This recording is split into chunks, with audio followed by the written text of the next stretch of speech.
এই যে আজকে একদম সাদামাটা খানা, দেখেন কত মজাদার খানা।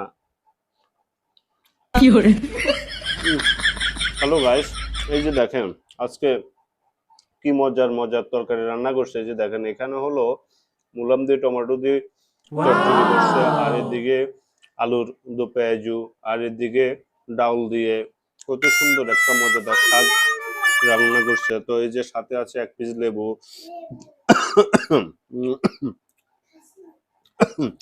অনেক মজাদার খানা। যাই হোক, সবাই দেখতে থাকুন আর আমি খাইতে থাকি।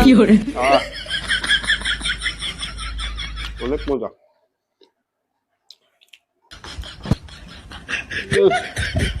কি মজা।